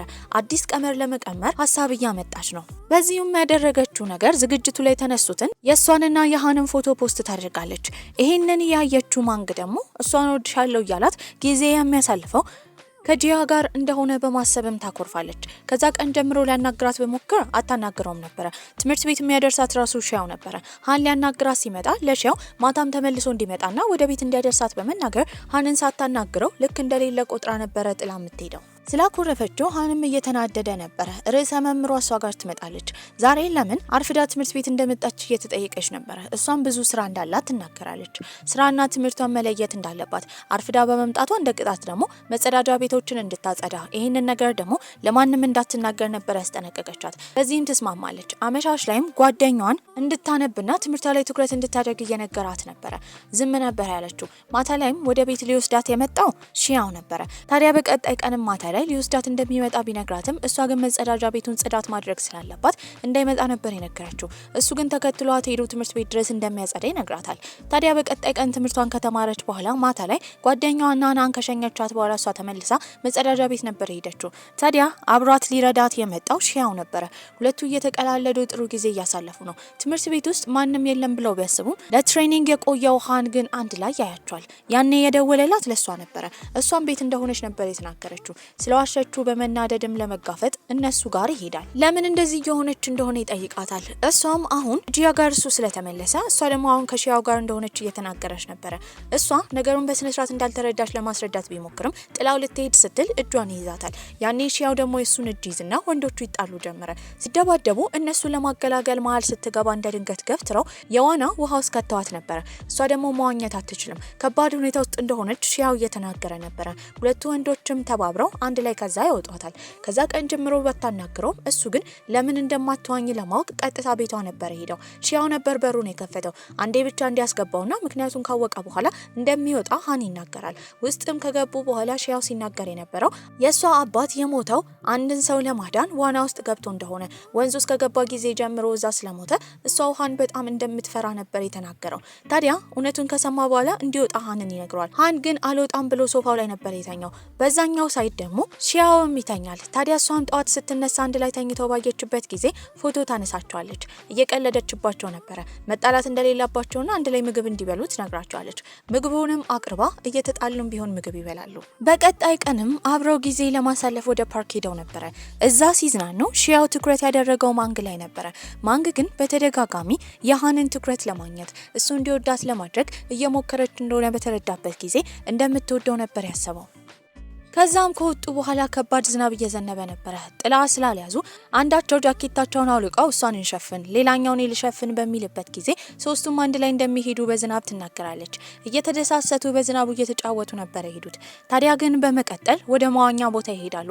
እሷ ለመዋኘት ፍቃደኛ አልነበረችም። ስታስታውስ የነበረው አባቷ ያኔ ሰምጦ ሲሞት የነበረውን ጊዜ ነበረ። ታዲያ ሁለቱ ወንዶች ይገባሉ። ሃንን ቢፈልገው ግን ሺያው ሊያገኘው አልቻለም። በዚህ ድንጋጤ ውስጥ ሆና ማንሳፈፊያውን ከያዘች በኋላ ትገባለች። እሱንም ልታወጣው ችላ ነበረ። እነሱ ሆን ብለው ነበር ይህንን ያደረጉት። ፍርሃቷን እንድትጋፈጥ ለማድረግ ነበረ። ከዛ አድናው ከወጡ በኋላም ሲያወራ ለምን እንደዛ እንዳደረገች ሲነግራትም በዛ ሰዓት ምንም እንዳላሰበች የፈለገችው አንድ ነገር ብቻ እሱን ማዳን እንደሆነ ትናገራለች። የድሮውንም ስትናገር አባቷ የሞተው በሷ ምክንያት እንደሆነ ወደ መዋኛ ስፍራ ወደ ወንዙ እንሂድ ብላ በተደጋጋሚ የለመነችው እሷ እንደሆነችና ሰው ሲሰምጥ ባየበት ጊዜ አባትየው ለማዳን ገብቶ እዛው እንደቀረ እየተናገረች ነበረ። ታዲያ እሱም አባቷ የሞተው እጣ ፋንታው እንደሆነ እንጂ የሷ ጥፋት እንዳልሆነ ይናገራል። በመቀጠልም የሱን ታሪክ ይናገር ጀመር። ሃን ድሮ ላይ በትምህርቱ በጣም ጎበዝ ነበረ። እናትየው በዚህ የተነሳ ከታናሽ ወንድሙ ሶንግ አስበልጣ ሃንን ተወደው ነበረ። ሶንግ ደግሞ በሌላ በኩል ዘፈን በጣም የሚወድ አይነት ልጅ ነበረ። ታዲያ የሚያቀርበው ኮንሰርት ስላለ ቲኬት ሰጥቶት እንዲመጣ ነግሮት ነበረ። እዛ ፕሮግራም ላይ ግን እሷ አልሄደም ነበረ። እናትየው ይባስ ብላ ዘፈን እንዲዘፍን ፈቃደኛ እንዳልሆነች ትምህርቱን እንዲማር ነግራው ነበር። ያን ቀን ብስጭት ብሎ ከቤት ይወጣል። በር ላይ ተገናኘው ከሃን ጋር ነበረ። ታዲያ በሃን በጣም እንዳዘነ እሱ ታላቅ ወንድሙ መስሎት ቢያማክረው እንዳልደገፈው ተናገረ። ሶንግ ከቤት እንደወጣ ከወጣ በኋላ ግን ተመልሶ እንዳልመጣ አብሮት ቢሄድ ኖሮ ወንድሙ እንደማይሞት እየተናገረ ነበረ። እሷም በምላሹ የሱ ጥፋት እንዳልሆነና እጣፋንታ ወንድሙን እንደነጠቀው እየተናገረች ነበር። እሷም ታበረታተዋለች። ከዛ በኋላ ዋና እየዋኙ ጥሩ ጊዜ እያሳለፉ ነበር። ታዲያ እሱም ወደ ቤት እየሸኛት እያለ የነገራት ነገር ሮብ ትምህርት ቤት ውስጥ ዳንስ እንዳለ እዛ ዳንስ ላይ እንድትመጣ ነበር የጋበዛት። ይሄንን ስትሰማ በጣም ነበር ደስ ያላት። ታዲያ እሷን ተሰናብቶ ወደ ቤቱ በሚሄድበት ጊዜ ቤቱ በር ላይ ያገኛት ጂያን ነበረ። ታዲያ ጂያም አብራው ዳንስ ላይ መሄድ ፈልጋ ነበረ። እሱ ግን ማንግን እንደመረጠና እሷን አስቀድሞ ስለጠየቃት ከእሷ ጋር እንደሚሄድ ነበር የተናገረው። የተናደደችው ጂያም ቤቷ ከገባች በኋላ ያላትን ቀሚስ እንዳለ እየቀዳደደች ነበረ። በቀጣይ ቀን ዳንሱ ላይ እንደተጋበዘች ለናና እየነገረቻት ነበረ። ታዲያ ግን የምታደርገው ቀሚስም ሆነ ጫማ የላትም። ይሄንን የሰማችው ናና ጫማው እንደምትገዛላት ብትናገርም እሷ ግን ከሰው መጠየቅ አልፈለገችም። እንደ ድንገት ወደ ቤት ሊገባ የነበረው ሺያው የእነሱን ንግግር ሰምቶ ነበረ። በዚህም እሱ ጫማውን ለመግዛት ነበር ያሰበው። ጓደኛሞች አንድ ላይ ጊዜ ለማሳለፍ ተጠራርተው ነበረ። ታዲያ ሃንም ማንግን ይዟት ሄዶ ነበረ። በዛው ሁኔታ ደግሞ ናናን ቲያን ይዟት ሄዳል። ሁለቱ ሴቶች ሲገናኙ ደስ ብሏቸው ነበረ። ታዲያ በመቀጠልም ጓደኞቹ እንዲጠጣ የሩዝ ዋይን የሰጡት ለቲያን ነበረ። ቲያን ደግሞ እየታከመ ስለሆነ እሱ እንዳይጠጣ ብላ እሷ በሱ ፋንታ ትጠጣለታለች። ታዲያ ናና ስክር ነበር ያለችው። ከዛ ቦታም ይዟት ይሄዳል። በስካር መንፈስ ውስጥ ሆና ነና ቲያንን አብሯት ዳንሱ ላይ እንዲሄድ ጥያቄ ታቀርብለታለች። እሱም ለመጠየቅ እየፈለገ ፈርቶ እንደሆነ በዚህም በጣም እንደሚወዳት ነበር ይነገራት። በቀጣይ ጊዜም ጌም ይጫወቱ ጀመረ። ባስኬትቦል ትሬኒንግ ላይ ነበሩ። ታዲያ ግን ቲያን ከወትሮ ጊዜው ቅዝቅዝ ብሎ ነበረ። ጓደኞቹ ምን እንደተፈጠረ ሲጠይቁት ግን ሊናገር አልፈለገም ነበረ። ሲያጨናንቁት ያኔ የመጣችው ናና ነበረች። የሚሄዱበት ቦታ እንዳለ በመናገር ጎትታ ከዛ ታስወጣለች። በቀጣይ ጊዜም እሷ ከሱ ጋር የተለማመደችውን ዳንስ ለብቻ እየተለማመደች ነው። ያያትም ሺያው ቀጥታ ሄደው አለቃው ጋር ነበረ። ታዲያ አለቃውንም ገንዘብ እንዲሰጠው ይጠይቋል። አለቃውም ህገወጥ ውድድር ላይ ከተወዳደረና ከተወዳዳሪዎች ደግሞ መለማመጃ ቦክሰኛ ከሆነ ብሩ እንደሚሰጠው ስለነገረው በዚህ ሀሳብ ለሷ ልጩን ጫማ ለመግዛት አስቦ ሺያው ተስማምቶ ነበር። ታዲያ እሱ እየተደበደበ ጫማውን ይገዛላትና በር ላይ ነበር ያስቀመጠላት። እሷም ቆንጆ ልብስ ለብሳ ሮብ ስለደረሰ ጫማውን በምታይበት ጊዜ ደስ ይላታል። በእርግጠኝነት ያንን የገዛላት ውድ ስለሆነ ሃን ነው ብላ ነበር ያሰበችው። ወደ ዝግጅቱም ለመሄድ ሃንን እየጠበቀችው ነበረ። በተመሳሳይ ሰዓት ሃን ደግሞ ወደ እሷ እየሄደ እያለ መንገድ ላይ ያጋጠሙት ወይንና ቡድኖቹ ነበሩ። እነሱም እሷ ጋር እንዳይሄድ ለማድረግ ፈልገው ይደበድቡት ጀመረ። እሷ ለረጅም ሰዓት ብትጠብቀውም አልመጣም ነበረ። በዚህ ጭንቀት ውስጥ ሳለች የመጣው ሺያው ነበረ። ወደዛ እንደሚያደርሳት ይነግራታል። ወደ ዝግጅቱ ከሄደች በኋላ ግን እሷ ብቻ ነበረች ጥንድ ሳትሆን የመጣችው። ታዲያ ጂያም በእርግጠኝነት ሃን እንደማይመጣ አስባ ነበረ። ብዙ ወንዶች ማንግ ያኔ በጣም አምሮባት ስለነበረ አብራቸው እንድትደንስ ጥያቄ ቢያቀርቡላትም እሷ ግን እምቢ ነበር ያለችው። ልክ ፕሮግራሙ ሊያልቅ አካባቢ የመጣው ሃን ነበረ። ታዲያ ሃንም ኖርማል ልብስ ለብሶ ነው የመጣው። እሱም ለጓደኞቹ ሱፉን ሰጥቶ ነበረ። ወዲያው እሱም ሱፉን ይቀይራል። ቀድሞ የሆነ ነገር እንደሚፈጠር ስላወቀ ሱፉን ለብሶ ወደ እሷ አልመጣም ነበረ። ታዲያ አሁን ፕሮግራሙ ቢያልቅም መጨረሻ ላይ አንድ ላይ ዳንስ ይደንሳሉ። ይህንን ያየችው ጂያ ግን ቅጥል ትላለች። ታዲያ በእርግጠኝነት ማንግ መደነስ አትችልም ብላ መድረክ ላይ ብቻዋን እንድትደንስ ጥያቄ አቅርባላት ነበረ። ማንግ ግን ምንም አልፈራችም። ብቻዋን ትጨፍር ጀመረ። ሁሉም ተቀላቅለዋት አብረው ጥሩ ጊዜ ያሳልፋሉ። ከዛ ከወጡ በኋላ ሃን ወደ ቤት እየሸኛት ነበረ። በር ላይም ሆኖ በሚቀራረቡበት ጊዜ ቶሎ የመጣው ሺያው ነበረ። ታዲያ ሺያውም ታኮን ከማድረጉ የተነሳ እግሯን እንዳመማት ይጠይቃታል። ታዲያ እሷም እንዴት እንዳወቀ ያንን ጫማ ይገዛላት እኮ ሃን እንደሆነ እየተናገረች ነበረ። ሃንም ግራ ይጋባል። ወዲያው ሺያው ይጠቅሷል። በዚህም ያንን ሁሉ ገንዘብ አውጥቶ እንዴት ጫማውን እንደገዛ ሃን ግራ ይገባል። እሷ ቤት ከገባች በኋላ ሁለቱ ወንዶች ያወሩ ጀመረ። ታዲያ እሱም ህገወጥ ነገር ውስጥ ገብቶ ብሩን እንዳገኘ ሃን ጠርጥሮ ነበረ። እሷም ቤት በነበረችበት ጊዜ አባቷ ብዙ ብድር ተበድሮ ነበር። ያንን ብድር እንዲበደር ያጭበረበረው ደግሞ የሺያው አባት ነበረ። ሺያው እስካሁን ድረስ የጥፋተኝነት ስሜት ይሰማዋል። ታዲያ እሷ ቤት እያለች አራጣ አበዳሪዎቹ ይመጣሉ። ገንዘብ እንድታመጣ እየነገሯት ነበረ። ትክክለኛ ገንዘቡን ብትከፍልም ወለዱን ስላልከፈለች ነበር የሚያሰቃዩት። ታዲያ የወሰዱት እንደዛ የወደደችውን ጫማ ነበረ። የሃን ስጦታ ስለሆነ መስጠት ባትፈልግም እነሱ ገንዘቡን ስታመጣ እንደሚመለስላት፣ በአንድ ሳምንት ውስጥ ገንዘቡን ካላመጣች ግን ጫማውንም ሆነ የቤት እቃዎቹን እንደሚወስዱባት አስጠንቅቀዋት ይወጣሉ። ታዲያ ውጪ እነሱን እየተከተለች እያለ በወደቀችበት ጊዜ ያነሳት ሺያው ነበረ። እሷንም ወደ ቤት ያስገባታል። ሃንም ቤት ውስጥ ሆኖ በሚያይበት ጊዜ የጥንድ እቃዎች ብዙ ነበሩ። ታዲያ እሱ ልብሱን አውልቆ ደግሞ ስታክምለት ባየበት ጊዜ ሃን በጣም ይቀናል። በእነሱ ግንኙነት ውስጥ ጣልቃ የገባ ያህል ተሰምቶት ነበረ። ልክ እንደ ባልና ሚስት ምንም አይተፋፈሩም። ያኔ በጣም አዝኖ ጥሎ ይወጣል። ወደ ቤትም እየሄደ እያለ መንገድ ላይ ያገኛት ሳፊ የተባለችውን ዘመዱን ነበረ። የመጣችው እሷ ከካሊፎርኒያ ነበረ። በዚህም ለሱ ስትነግረው የነበረው ዩሲኤል የተባለው ዩኒቨርሲቲ ውስጥ አፕላይ የማድረጊያ ጊዜው አሁን ብቻ እንደሆነ፣ ታዲያ ባስኬትቦል ተጫዋች መሆን እንዳለበትና እዛ እንዲሄድ ጥያቄ እያቀረበችለት ነው። እሱ ግን ማንግን ትቶ መሄድ አልፈለገም ነበር። በመቀጠልም ስለ ጂያ ትጠይቋለች። ጂያና እሱ እንደተለያዩ ነበር የተናገረው። በቀጣይ ጊዜም ሳፊ የሄደችው ጂያን ለማግኘት ነበረ። በዚህም ሁለቱ አንድ ላይ እንዲሆኑ ስለምትፈልግ አሁን እሱ ወደ ውጪ እንዲሄድ ሀሳብ እንዳመጣች እሷም ተከትለው አብረው እንዲሄዱና እዛ እንደሚቀራረቡና ብቻውን በሚሆንበት ጊዜ ብቸኝነት ስሜት ስለሚሰማው ሁለቱ አንድ ላይ መሆናቸውና መመለሳቸው እንደማይቀር ሳፊ እየመከረቻት ነበር። በቀጣይ ቀንም የሱ ልደት ስለሆነ ሚንክ በራሷ እጅ ቆንጆ ኬክ ሰርታ ነበረ ወደ ትምህርት ቤት ሄደችው። ይህንን የሰማችው ጂያ ግን ኬኩን ታበላሽባታለች። ታዲያ እሱ እሷ እንደሆነ እየተናገረች ነበረ። በዚህ ነገር ስልችት ያላት ማንግም ኬኩን አንስታ ፊቷ ላይ ከለጠፈችባት በኋላ ሁለቱ ሴቶች ይደባደቡ ጀመረ። ከዛም መሀል የገባው ሃን ነበረ። ታዲያ ሃንም ካገላገላቸው በኋላ ይዘው የወጣው ማንግን ነበረ። ለምን እንደዛ እንዳደረገች እየጠየቃት ነው። እሷም ሁሉ ነገር እንደሰለቻት እየተናገረች ነው። ታዲያ በዚህ አጋጣሚ የተናደደበትን የእሷንና የሻውን ቅርርብ ተናግሮ ነበረ። እሷም ሻውን የምትወደው እንደ ወንድም ብቻ እንደሆነ፣ በመካከላቸው ምንም ነገር እንደሌለ፣ ባይሆን እሷ የምትወደው ሃንን እንደሆነ ትነግሯለች። በዚህም በጣም ነበር ደስ ያለው። ወደ ቤትም ከሄዱ በኋላ ከዚህ ቀደም ሰርታ ኬኩ ስለተበላሸ ያስቀመጠችው ኬክ ነበረ። እሱም ያ የልደቱ ኬክ እንዲሆን እንደመረጠ ቁጭ ብለው እንዲበሉ ይነግራታል። ባይጣፍጥም እሷ ስለሰራችው ብቻ በጣም ከመውደዱ የተነሳ እስከዛሬ ከበላቸው ኬኮች ይሄ ቆንጆ እንደሆነ ይነግራታል። አብረውን ጥሩ ጊዜ አሳልፈው ነበረ። ታዲያ ይህንን ያየችው ናናም ለጓደኛዋ ማንግ ደግፋ የሰደበችው ጂያን ነበረ። ቲያንም ለናና ደግፎ ጂያንን ሰድቧታል። ቲያንና ናና በሚቀመጡበት ጊዜ ሲነግራት የነበረው እሷ እሱን ከመውደዷና ከመቅረቧ በፊት ሲወዳት እንደነበረ፣ ስትታይ በጣም ሀዘንተኛና ቆንጅዬ ልጅ እንደሆነች፣ ለሰዎችም እንደምትራራ እየነገራት ነበር። ታዲያ በቀጣይ ቀን ቤቷ በነበረችበት ጊዜ ያየችው አራጣ አበዳሪዎቹ ነበረ። እነሱን ለማምለጥ እየሮጠች ትሄዳለች። ቤቷ አካባቢ አንድ ጥቁር መኪና ስታይ እዛ ውስጥ ገብታ ነበረ።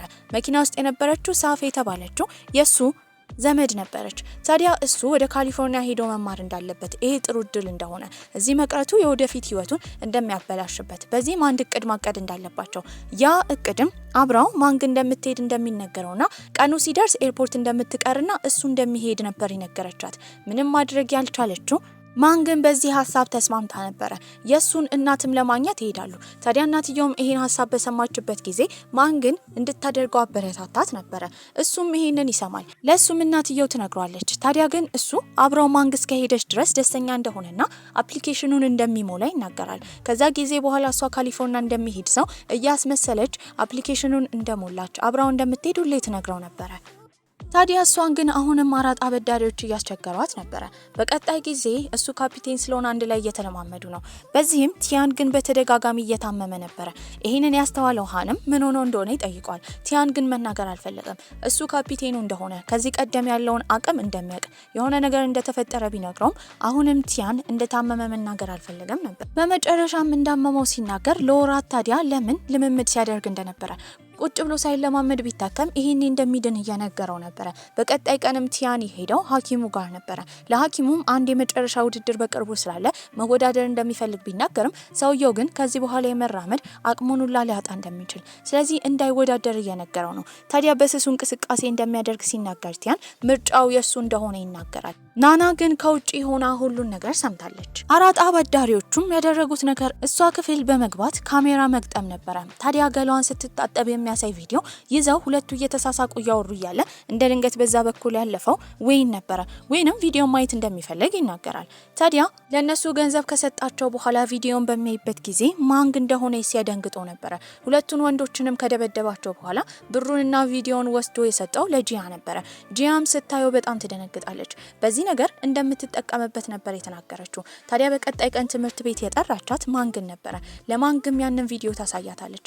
በዚህ በጣም ነበር የደነገጠችው። ይሄ ቪዲዮ ቫይራል እንዳይወጣ ከፈለገች መራቅ ያለባት ካህን እንደሆነ ትነግራታለች። ታዲያ ማንግም ከዚህ በኋላ መራራቃቸው እንደማይቀር እሱ ውጭ ሀገር ለመማር ሊሄድ እንደሆነ ያኔ እንደሚለያዩ እየተናገረች ነው። ይህንን የሰማቸው ጂያም ምን እንዳሰበች ስትጠይቃት አብረው እንደሚሄዱ ካሳመነችው በኋላ እሷ እንደምትቀር ትነግራታለች። በዚህም ሀሳብ የተስማማችው ጂያ እሷ ፊት ስልኩን እዛው አቃጥለው ቪዲዮውን ሁላ አጥፍተው ነበር። ቤትም እንደገባች ማንግ ካሜራውን ከፈለገች በኋላ ተሰባብረዋለች። ታዲያ ግን ጫማውን መመለስ እንዳለባት እያወራች እያለ ተሳስቶ ሺያው የተናገረው ደረሰኙ ስላለው መመለስ እንደሚችል ነበረ። በዚህም ጊዜ እሱ እንደገዛላት ትረዳለች። ገንዘብ ከየት እንዳመጣ ስትጠይቀው ግን አልነገራትም ነበር። የባስኬትቦሉም የመጨረሻ ጨዋታ ደርሶ ነበረ። በዚህም ቲያን እንደተጎዳ የሰማው ተቀናቃኝ ቡድናቸው በተደጋጋሚ እግሩ አካባቢ እየመታው ከጨዋታው ውጪ እንዲሆን አድርጎት ነበረ። ታዲያ ጌሙን ሲጫወቱ የነሃን ቡድን 5 ነጥብ ወደ ኋላ ይል ነበረ ከተቀናቃኝ ቡድኖቹ። በዚህም የመጨረሻ ጎል ያስፈልጋል። ታዲያ ቲያንም ዋንጫውን እንደሚያመጣላቸው መግባት እንደሚፈልግ ይናገራል። ሃንም እንዲገባ ቢሸነፉ ግን እንዳይቆጨው እንደሞከሩ እየነገረው ነበረ። እሱም ኳሱን ይወረውራል። ጎሉን ማስገባት በመቻሉ የነሱ ቡድን አሸንፈው ነበር። ያን ቀን ማንግ የማራቶን ውድድር ነበራት። ታዲያ እየሮጠች ነው። በተደጋጋሚ ያንን ውድድር ማቆም ብትፈልግ የሚያስታወሰችው አባቷን ነበረ። ያኔ አባቷ ወንዝ ውስጥ በገባበት ጊዜ እሷ ስትሮጥ ፈጥና ብትደርስ ኖሮ አባቷን ማዳን ትችል ነበረ። ለዚህ ነው በሩጫ የድሮ ስሜቷን ለመበቀል የምትሞክረው። ታዲያ እየሮጠች እያለ እሷን ለመደገፍ እነሃን መተው ነበረ። 13ኛ ብትወጣም ውድድሩን በመጨረሷ ኮርተውባት ሁሉም አንድ ላይ በደስታ አክብረው ነበር። ጊዜ ለማሳለፍም እሷ ቤት ሆነው ምግብ እየበሉ ነው። ታዲያ ኮሌጅ የት እንደሚማሩ እርስ በርስ እየተጠያየቁ ነው። ይህን ጥያቄ ማንግ መመለስ አልፈለገችም። ምክንያቱም ሃንም ያውቀው ወደ ካሊፎርኒያ እንደተመዘገበች ነበረ። ወዲያው ወሬውንም ታስቀይስና ሌላ ወሬ ያወሩ ጀመር። ሃንም ቤት በነበረበት ጊዜ አፕሊኬሽኑን ሙላ ስላለችው እናትየው የሚያስፈልገውን ወረቀት ሰጥታው ሁሉም ላይ ፈርሞ ነበረ። ታዲያ ያንን ወረቀት እንደፈረመ ፎቶ አንስቶ የላከው ለማንግ ነበረ። እሷ ደግሞ ምንም መመለስ ስለማትችል ስራ እየሰራች እንደሆነና በኋላ እንደሚያወሩ ነበር የተናገረችው። ታዲያ እንደ ድንገት እሱ ለጓደኛው ይደውላል። ጓደኛውም UCL የሚባለው ትምህርት ቤት ይማር ነበረ። ታዲያ ከዚህ ቀደም ኢንተርቪው እንደነበረ ኢንተርቪው ላይ ግን ማንግን እንዳላያት ነበር የተናገረው። ይህንን የሰማው ሃንም ይጠራጠራል። ለእሷም ይደውልላታል። እሷም ኢንተርቪው ተብላ ስትጠየቅ ግራ ገብቷት የምትመልሰው ጠፍቷት ነበረ። በዚህም የተረዳው እየዋሸችው እንደሆነ ነው። ውሸቷ ስለታወቀባትም ከዚህ በኋላ ከሱ ጋር ላለመሆን ነበር የወሰነችው። ከሷ ጋር ከሆነ ወደ ኋላ እንዳይቀር ፈርታለች። ታዲያ ያን ቀን እንዳያገኛት ወደ ሌላ ከተማ የሄደችው ከሺያው ጋር ነበረ። ሺያውም ሃንን ለማናገር ሲሞክር ሁለቱ እንዳይነጋገሩ ታስጠነቅቋለች። ታዲያ እስከ ማታ ድረስ እስኪመለሱ ቤት ጠብቋቸው ነበረ። እሷ ቤት ከገባች በኋላ በተደጋጋሚ እያንኳኳ እንድታናግረው እየጠየቃት ነው። እምቢ ስትለው ግን በዚህ ሁሉ መሃል ራሱን እየጎዳ እንደሆነ በመረዳትም ወደ ቤት ይመለሳል። ታዲያ እሱን የሚያገኘችው ጂያ ነበረች። ለመጨረሻ ጊዜ ወንድሙ ያቀረበው የኮንሰርት ፕሮግራም ላይ ያለውን ቪዲዮ እሷ በቦታው ተገኝታ ስለቀረጸች ለሱ ቪዲዮን ታሳያለች። በመጨረሻም ወንድሙ ሲጫወት በማየቱ ደስ ብሎት ነበረ። ወደ ውጭም ሄዶ ለመማር ይወስናል። ታዲያ እሷም ከዚህ በኋላ በፍቅር ግንኙነት እንደማታስቸግረውና ጓደኛሞች መሆን እንደሚችሉ ተናግራ ነበረ። አንድ ቀን ላይም ከዌይን ጋር በተገናኙበት ጊዜ ዌይን እስከዛሬ የሚያደርገው ነገር እሷን ከመውደድ የተነሳ እንደሆነ ጂያ ተረድታ ነበረ። ያን ቀን እንደሚወዳት ከነገራት በኋላ እሷም ጠርታ እንደምትወደው ልትናገር ስትል ከዚህ ቀደም እነሱን የደበደባቸው የአራጣ አበዳሪዎች በመኪና ይገጩታል። በዚህም የተነሳ እዛው ሞቶ ነበረ። የጥፋተኝነት ስሜት ይሰማታል። እስከዛሬ አብሯት የነበረን ሰው ፍቅሯን ባለመናገሯና ባለመንከባከቧ አዝና ነበረ። ከሱ ቀብር ስነስርዓት በኋላ ጊዜያቶቹ አልፈው ነበረ። ሃንም የሚሄድበት ጊዜ ደርሷል። ታዲያ ሚንግ ምንም ቢሆን ስለሱ መስማት እንደማትፈልግ እየተናገረች ነበረ። ዛሬ ወደ ኤርፖርት እንድትመጣ እንድትሸኘው በተደጋጋሚ መልእክት እንደላከላት። ታዲያ በፍቅር ግንኙነት ነገር ግን ምንም እንደማያወራት ሲነግራት እየሮጠች ስትሄድ ግን እሱ ለመጨረሻ ጊዜ እናቱን አቅፎ ተሰናብቶ ሄዶ ነበረ። ያን ቀን ሊገናኙ አልቻሉም። በዚህም የተነሳ ለረጅም ጊዜያቶች ተራርቀው ነበረ። እሷ በቻለችው መጠን ልታናግረው ብትሞክርም እሱ ግን ቢዚ ከመሆኑ የተነሳ አውርቷት አያውቅም። ምንም ቢሆን ግን የማያውቀው ከተማ ውስጥ የብቸኝነት ስሜት ይሰማው ነበር። ጊዜያቶች ቢያልፉም ግን እሷ ስለሱ አልረሳችም ነበረ። አንድ ቀን ላይ ሰክራ በነበረበት ጊዜ ሺያው እየተንከባከባት ነው። ታዲያ ግን ሺያው ሃኖ ብላ ስለ ስለሱ ታወራ ጀመረ። ታዲያ ሺያው እስከዛሬ ከሷ ጋር የመሆን ፍላጎት ቢኖረውም እስካሁን ግን ሃንን እንዳረሳችው ሲረዳ ከሷ ለመራቅ ነበር ያሰበው። ምንም ቢሆን ግን ይንከባከባት ነበር። ወደ አልጋ ውስጥ ማስገብቶ ያስተኛታል። ታዲያ ስልክ የደወለለት ለሱ ሃን ነበር። ሁለቱ ወንዶች ስለሷ ደህንነት ለማወቅ ያወሩ ነበር። ታዲያ እሷም በሰከረ መንፈስ እስከዛሬ ከሃን ጋር እንደሚያወራ ወሬ እንደሰማች በመናገር ትጠይቋለች። እሱ ግን እየቃዠች እንደሆነ ምንም ነገር እንደሌለ ሲነግራት ቅዠት እንደሆነ በማመንም ተመልሳ ወደ አልጋዋ ማንግ ትተኛለች። ሃን ወዳለበት ከተማ የሄደችው ጂያ ነበረች። ታዲያ ጂያም እስከዛሬ ላጠፋችው ነገር ይቅርታ ትጠይቋለች። ጓደኛሞች እንዲሆኑ ነበር የጠየቀችው። በሌላ በኩል ለረጅም ጊዜ ፍቅረኛሞች የሆኑት ቲያንና ናና ለመጋባት አስበው ነበር። የሙሽራ ቀሚስ ናና እየለካች ነው። ማንግ ደግሞ የመጀመሪያ ሚዜዋ ስለምትሆን እሷም ልብስ እንድትለካ በመናገር የሰጠቻት ልብስ የሙሽሪት ቀሚስን የሚያስንቅ ነበር። ታዲያ እንዲህ እንደማትለብስ እሷ ጎልታ እንደምትታይ ብትናገርም ናና ግን ለጓደኛዋ የምታውቀው እሷ ስለሆነች ዝም ብላ እንድትለብስ ነበር የነገረቻት። ታዲያ ያኔ የሱፍ ልብስ ለብሶ የመጣው ሃን ነበረ። ስታየውም ትደነግጣለች። ከሱ ለመራቅም ብላ እየሮጠች ልትሄድ ስትል እግሯን ወለም ብሏት ነበረ። ታዲያ እስከዛሬ ለምን አላናገርከኝም ብላ ተወቅሰው ጀመረ። ብዙ ቀናቶች አልፏል። እሱም የተፈጠረውን ነገር ይነግራት ጀመረ። ወደ ውጭ ሀገር ሄደው ራሱ በሱ ፍላጎት አልነበረም። አንድ ቀን ላይ የሷ ቪዲዮ ሻወር ውስጥ ስትታጠብ የሆነ ሰው ያንን ቪዲዮ አግኝቶ በሱ ሊያስፈራራት እንደሆነ በሰማበት ጊዜ እሱና ሻው አንድ ላይ ሆነው ጂያ ታደርገዋለች ብለው ጂያን ለመጠየቅ እንደሄዱ፣ ነገር ግን ጂያ ምንም እንዳላደረገች። ታዲያ ይባስ ብላ ማንግንም ለመርዳት ብላ ስልኩን ቪዲዮ እንደልታ ስልኩን እንደጣለችው ምናልባት እነዛ አራት አበዳሪዎች ኮፒ ኖራቸዋል ብላ እየተናገረች ነበረ። በዚህ መሀል ትግል ይፈጠራል። ያኔ እሷ ከደረጃው ተፈጥፍጣ ትወድቃለች። የተወሰደችውም ወደ ሆስፒታል ነበረ። የጂያ እናት በጣም ኃይለኛ ስለሆነች ሃንን እንደምታሳስረው እየተናገረች ነው። ታዲያ ግን ጂያ ሁለቱ ምንም እንዳላጠፉ ራሷ ጃልጧት ወድቃ እንደሆነ ብትናገርም እናትየው ግን በጣም ተናዳ ነበረ። ሃንም የጥፋተኝነት ስሜት ስለተሰማው ተሳስቶ እንዳደረገው ነገር ግን የሱ ጥፋት እንደሆነ ይናገራል። በዚህ ሁሉ ውስጥ ከሚታሰርና ወደ ውጭ ሀገር ከሚሄድ የሱ እናት አስመርጣው ነበረ እሱ ወደ ውጭ ሀገር መሄድን የመረጠው። ታዲያ ሁሉንም እውነት ከነገራት በኋላ እስከዛሬ እንደሚወዳት ፈልጎ እንዳልሄደና እስካሁን ደግሞ ሲጠብቃት እንደነበረ ነው ያስተዋለችው። በዚህም ከዚህ በኋላ አብረው እንዲሆኑ እንደማይለያዩ ሲነግራትም በሀሳቡ ተስማምታ ታቅፈዋለች። ከዛም በኋላ ከጓደኞቻቸው ጋር ጥሩ ጊዜ አሳልፈው ነበረ። ከዚህ በኋላ በየአመቱ እንደሚገናኙ ቃል ከገቡ በኋላ ይህ ቆንጆ ፊልማችንም እዚህ ላይ አብቅቷል። ደህና ቆዩልኝ።